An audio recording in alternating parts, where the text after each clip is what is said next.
How many times do you think a person could be struck by lightning and survive? Once, twice?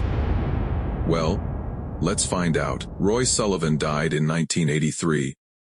But he's remembered for how he lived, or more precisely, for what kept happening to him while he lived. Sullivan was a park ranger and fire lookout, and he holds a record no one would ever want. He survived more lightning strikes than any human being in history.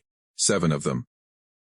Once in 1942, and then 6 more times between 1969 and 1977, a rate of nearly once a year. He died at 71 in Dooms, Virginia, from a self-inflicted gunshot wound to the chest. A suicide that had nothing to do with lightning, and everything to do, supposedly, with a mysterious, unrequited love. The first strike came in April 1942. Sullivan was 36 years into his career at Shenandoah National Park, stationed in the newly built Miller's Head Lookout Tower, when a heavy storm set the tower ablaze. He ran outside, and the lightning found him almost immediately, burning through his leg and escaping out a hole in his shoe. Ever been shocked real bad? He'd say later. It's worse. Ever been scalded? It's much worse. It's like being cooked inside your skin. He recovered and went back to work. Then, for 17 years, nothing, no strikes, and not much record of anything, probably because lightning wasn't chasing him at the time. The story picks back up in 1969. Sullivan was driving a park truck along a mountain road when lightning deflected off some trees and came in through his open window, knocking him out. By some accounts, the truck rolled to a stop right at the edge of a cliff, which sounds impossible, but then, what about this story doesn't? By now he'd learned to feel it coming. Just before it strikes, I smell a certain smell like sulfur and my hair bristles all over. That's the signal. In about 2 seconds, no longer than 3, it hits. Too late to hide. He feared it, but he never understood it.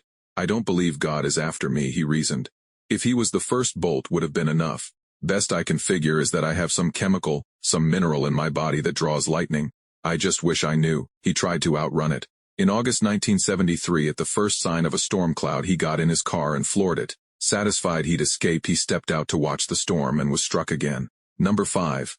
The same thing happened in 1976. While he surveyed a campground, he felt a cloud following him, tried to run, and it got him anyway. Number 6. People started keeping their distance. Naturally, people avoid me, Sullivan said.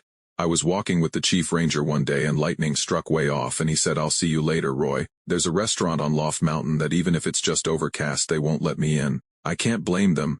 Who wants to be near somebody that's all the time getting hit by lightning?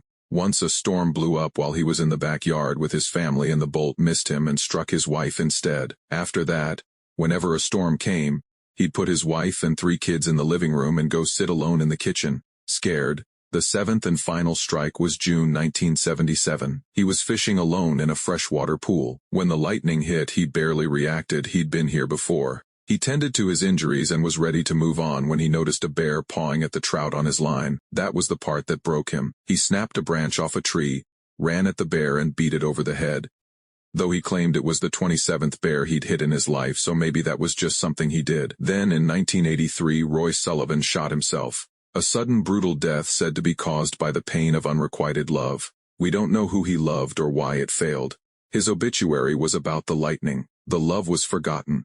But it was painful enough to make him want to die, more painful in the end than being electrocuted 7 times, and turned into a fearful, freakish pariah. Loving someone who doesn't love you back is hard.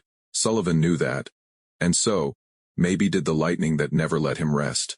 Out of billions of people, it kept coming back to him, only him. It followed him home. He never wanted it, tried to escape, it was only ever made miserable by it.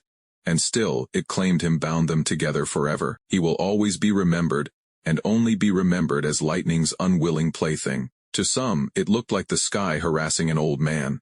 But to others, it sounded like a scream from the clouds, calling for an answer it would never get.